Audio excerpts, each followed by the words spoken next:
C'est sûr qu'à la base, un machiniste, c'est pas un soudeur. Aujourd'hui, on va prendre la chance de venir voir ce qui se cache en arrière de chez Fusion Drilling. Fait que... Bon matin! Bonjour, Ça va bien? Dans l'usinage, les 3 machines principales que tu as besoin, ça va être un tour, une milling, puis au moins une scie horizontale. Quand on a un projet comme ça, c'est le fun parce que c'est différent. J'ai à peu près n'importe quoi comme pièce. C'est mieux qu'un pipe wrench de 4 pieds, mettons. Idéalement, il faudrait que je remplace ça pour les tool holders qui ont des inserts. Ça existe avec Dormer Pramit. Les urgences, des machines qui brisent puis qui doivent être réparées maintenant pour que le chantier reprenne. Ah, moi, c'est Xavier. Fait que il y a 7 cylindres à faire, 210 heures. Ça marcherait.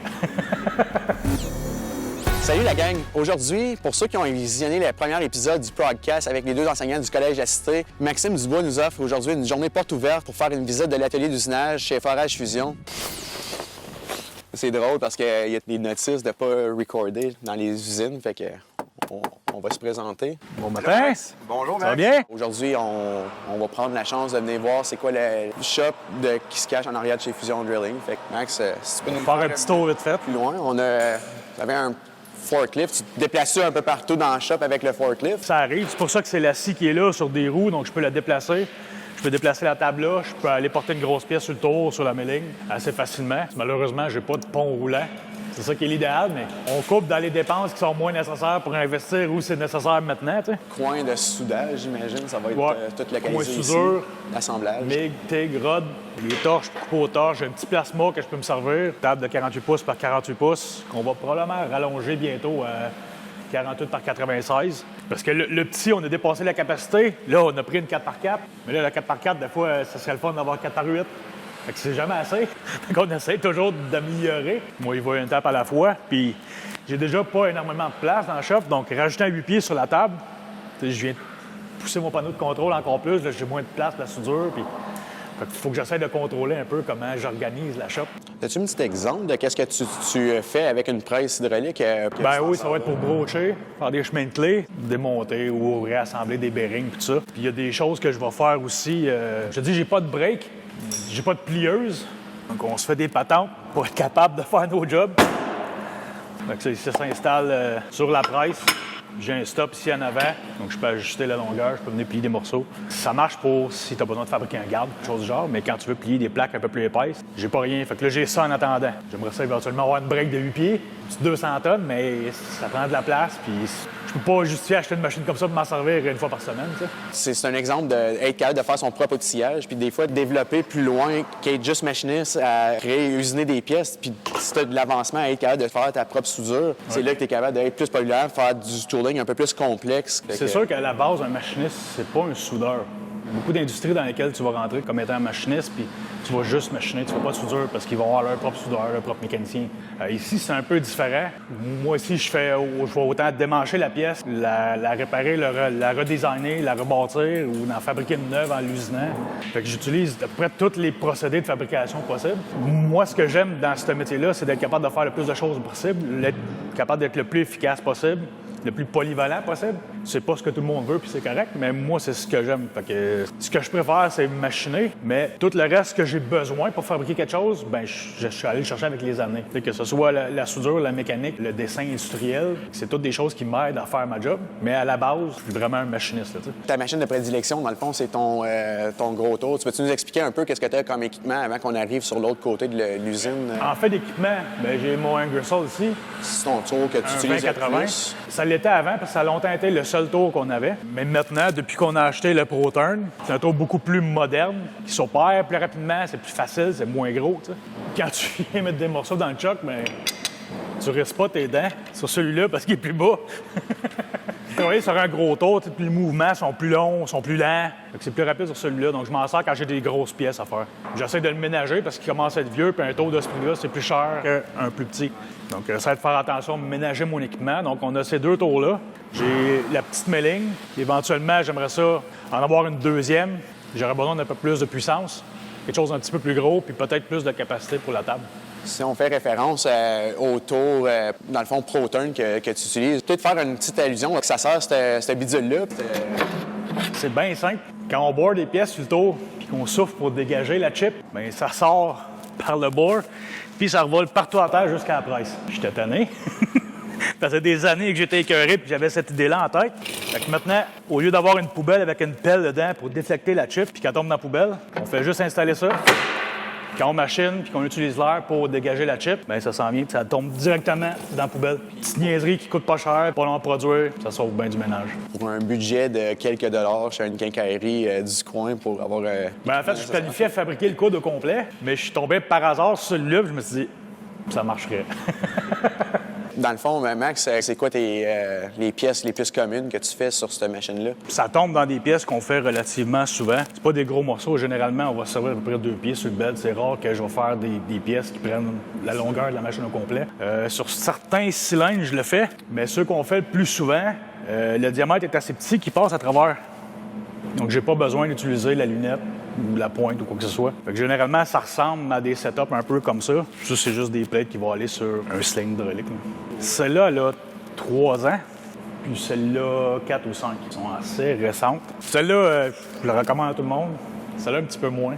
Mais question budget, dans le temps, c'est ça qu'on a choisi parce que on voulait acheter une machine neuve, puis ça faisait quand même la job. Mais la prochaine, ça prend quelque chose qui est précis, un peu plus solide. Les têtes sont un peu fragiles sur ceux-là, donc il faut être un peu doux avec. Là. Quand c'est le temps de machiner des pièces assez larges ou des blocs qui ont été coupés au plasma ou quoi que ce soit, là, c'est un peu raide pour ce grosseur de tête-là. Mais si tu as juste un tour, prends-en un gros. Si tu en as un deuxième, prends-en un plus petit pour augmenter ta vitesse de production. Puis ça marche très bien avec celle-là. Lui, il s'opère beaucoup plus rapidement que l'autre. Il est plus fiable parce qu'il est plus récent aussi. Mais le ratio tournage puis fraisage, c'est à peu près 50-50. Il peut y avoir plusieurs semaines où je vais juste percer puis machiner des plaques, faire du taraudage puis tout ça sur la ligne. Puis d'autres fois, je vais être sur le tour pendant un bon bout de temps. Mais souvent, ça va être des pièces comme le carré qui est dans le tour en ce moment, que tu vas avoir de la ligne et du tour dessus. Moi, c'est Xavier Dubois, je fais ça Maxime. Par contre, j'ai été étudié au CEP, que j'ai commencé à travailler avec mon père, ça m'a donné le goût pour le métier. Le CEP de Saint-Jérôme, que tu as étudié? J'étais au CEP de Saint-Jérôme, juste ça. Ça fait combien de temps que tu travailles ici, là? Pratiquement full-time? Puis, full-time, ça fait depuis le temps des fêtes, à peu près. J'ai été diplômé le 12 décembre. Après ça, je suis rentré full-time. Sinon, j'ai commencé à travailler ici autour de 2023, je pense. Okay. J'étais revenu un été, j'ai travaillé pendant 2 mois. Je suis retourné au cégep à Montréal. Puis là, ça m'a donné le goût. Puis je suis ici. T'aimes ton métier jusqu'à présent? Vraiment, oui. C'est quoi que t'aimes le plus de ton métier? Ça, c'est vraiment de partir avec un produit brut, une plate, un bloc, quelque chose, puis faire un morceau qui va aller être utile pour une machine. C'est le fun, c'est le côté créatif de créer quelque chose. J'aime bien ça, me sentir utile, là, c'est le fun. C'est ton expérience en lutherie, dans le fond, qui t'a fait aussi ouvrir un peu les yeux sur le métier? Bien, c'est ça. J'avais commencé en lutherie. Puis, les outils pour travailler le bois, il y en a qui sont assez similaires au métal. J'ai commencé à travailler ici pour essayer. J'ai trippé bien raide. Que lâche la lutherie, s'enligner en métal. Puis, Xavier, si tu nous expliques un peu ce que tu fais, dans le fond, sur ta job en ce moment? Dans le fond, c'est un montage dans lequel j'ai une jig, puis je viens juste clamper ma plate dedans, parce qu'un morceau carré de même, ça se pogne mal autour pour venir faire un trou au milieu. Ça, c'est le produit à moitié fini de cette pièce-là en tant que telle. J'ai une ouverture à faire ici, le trou à borer. Puis, on a le produit final où ce qui va aller juste ici, sur ce cylindre-là. Ça, c'est la pièce juste là. Un cylindre va aller sur une foreuse. En ce moment, j'en ai 7 que je fais. J'ai d'autres pièces que je suis en train de faire aussi. Dans le fond, combien de temps ça te prend à peu près créer tout l'assemblage complet? Bien, dans le fond, ça va prendre à peu près 30 heures par cylindre. 7 cylindres à faire, 210 heures. Donc, dans une shop aussi conventionnelle, c'est quoi les autres machines, équipements qui sont essentiels dans vos opérations? Dans l'usinage, les 3 machines principales que tu as besoin, ça va être un tour, une milling, puis au moins une scie horizontale. Mais après ça, pour s'équiper, bien, regarde, scie verticale, c'est bon. Press drill, c'est bon. Pour les bench grinder, nettoyer des pièces, aiguiser des drills. Une plieuse 16 gauge. Une plieuse à tuyaux que je me sers pour certains jobs. C'est surtout pour faire des gardes, les faire en tube, ça fait, des fois, ça fait un plus beau fini. Puis c'est bien beau. Des fois, c'est juste... c'est une pièce que tu fais qui est juste pratique. C'est le fun quand elle paraît bien. Fait que quand tu peux avoir les bons outils pour les faire correctement, pour que l'esthétique soit belle, puis les techniciens qui supervisent le chantier, ils voient que ça a été fait comme il faut. C'est professionnel. L'autre, à l'arrière, c'est juste un drum sander homemade pour des projets personnels. Un autre équipement, dans le fond, conçu par toi-même. Il y en a beaucoup de ça. Ben, quand tu as des projets à faire, il faudrait que tu achètes une machine qui coûterait possiblement 2 000 $3 000 mais tu pourrais la fabriquer pour quelques centaines de dollars. Ben, tu retardes le projet, puis tu investis moins, puis quand c'est prêt, ben ça t'a plus cher. Puis comme ça aussi, c'est un autre bon exemple. Justement, si tu peux nous expliquer c'est quoi. Ça existe déjà sur le marché, certains outils comme ça, mais encore des fois, si tu peux sauver de l'argent à place de l'acheter l'outil puis pour le fabriquer toi-même. Très commun avant. Maintenant, beaucoup moins parce que avec un CNC, faire des gros rayons, tout ça, c'est rapide, ça va bien, c'est précis. Sur un tour conventionnel, faire des rayons qui sont trop gros pour avoir un form tool, c'est trop une grosse coupe, ça va vibrer, la machine n'est pas capable de le prendre. C'est quand même pratique d'avoir un outil pour être capable de venir machiner tes rayons. Donc, si j'en ai un que je me sers soit pour faire des gros rayons intérieurs ou des rayons extérieurs, donc ça, c'est un exemple de pièce que j'ai faite avec mon outil à rayon. La pièce est dans le tour, l'outil est ici, puis là, tu viens le placer, puis ça fait un beau fini, puis ça fait un rayon qui est constant. Dans une machine shop qui n'est pas, mettons, équipée pour faire ça, ça va être fait un peu à la main, une machine rough, fini au grinder, à lime, papier sablé. Avec ça, c'est pas nécessaire. Mais ça vient aussi sur le fait que c'est faut avoir l'expérience d'être capable de se tailler un tool bit de sa propre façon. Vraiment, ceux-là, j'ai utilisé des outils qui sont dans du ASP, du HSS, que j'ai formé comme j'avais besoin. Idéalement, il faudrait que je remplace ça pour des tool holders qui ont des inserts. Ça existe avec Dormer Pramet. Ils ont des petits tool holders qui sont faits aussi pour des tours suisses. Tu peux avoir du 1,5 pouce par 1,5 pouce de shank par shank, puis de là, avoir une boîte de plus petites inserts. Ça fonctionne très bien, mais la durée de vie de la pointe est pas mal moins élevée, puis les performances sont moins élevées qu'un insert. Donc éventuellement, j'aimerais ça remplacer ça pour avoir des outils un peu plus performants. Ça, j'ai fait ça il y a plusieurs années, puis c'était pour un petit tour que j'avais dans la cave chez nous, pour des projets personnels. Puis finalement, je me suis retrouvé à le garder dans mon coffre, puis je m'en servais partout où je travaillais. Tu sais, être capable de fabriquer ses propres outils, c'est bien. Je m'en ai servi assez souvent pour que j'aille fait de l'argent avec.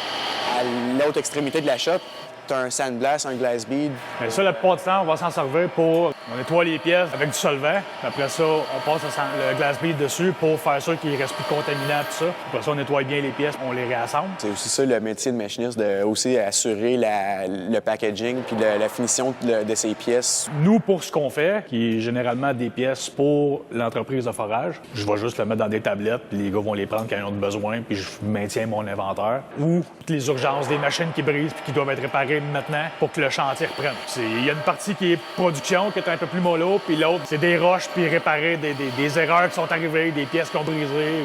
Dernière branche de la shop. Ouais. Le bureau et la stockroom pour l'inventaire.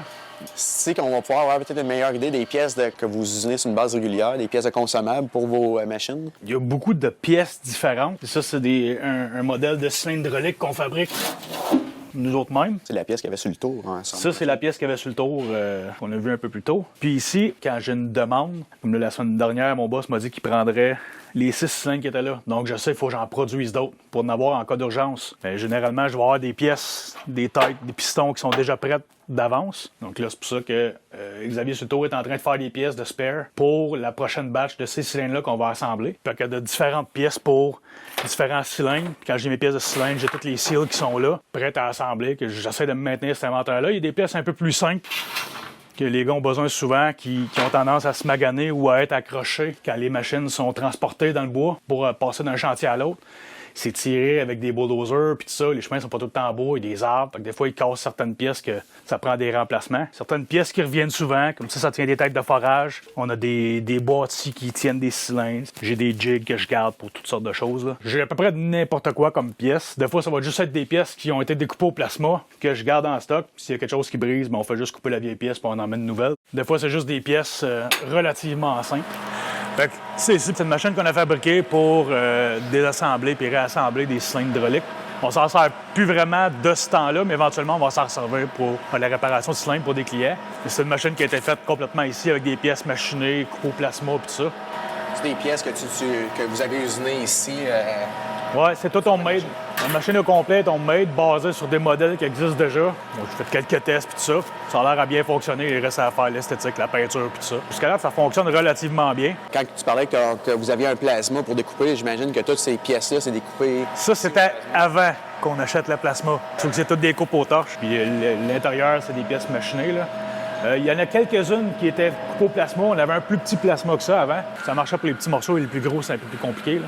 Donc, toutes ces pièces-là ont été coupées, machinées, soudées. Tout a été assemblé ici.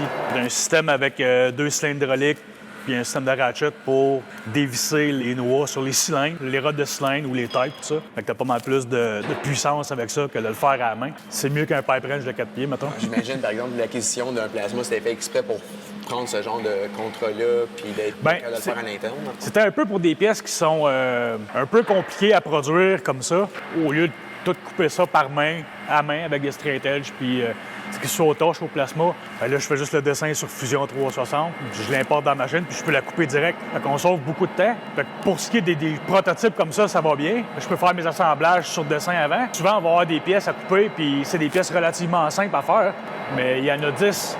C'est facile d'en faire une à la main, ça va plus vite. Quand on a 10 à faire, le plasma est tellement rapide. Surtout quand c'est pas quelque chose qui a besoin d'être machiné au précis, qu'on sauve beaucoup de temps avec le plasma. On n'était pas sûr au début, c'est pour ça qu'on en a acheté un plus petit. Puis quand on a vu comment c'était pratique, ben, c'est là qu'on a fait le saut puis on a acheté l'autre. Puis après ça, il y a quand même des opérations que vous combinez avec le conventionnel, que vous venez réusiner ces portées-là à l'intérieur d'une pièce qui a été faite sur une autre machine. Oui, c'est ça. Bon, au moins, la shape générale qui n'est pas précise, elle peut être faite rapidement sur le plasma. Puis après ça, ben, tu machines juste certaines sections qui sont importantes. Fait que c'est le genre de projet typique que vous faites ici chez Forage Fusion? C'est souvent toujours les mêmes pièces parce que c'est les mêmes pièces qui cassent sur la machinerie qu'on a. Quand on a un projet comme ça, c'est le fun parce que c'est différent. Si vous avez aimé le contenu aujourd'hui, n'hésitez pas à aller vous inscrire à la chaîne puis à vous abonner pour avoir plus de contenu puis vous apporter plus de contenu francophone sur la chaîne de Prog Enterprise.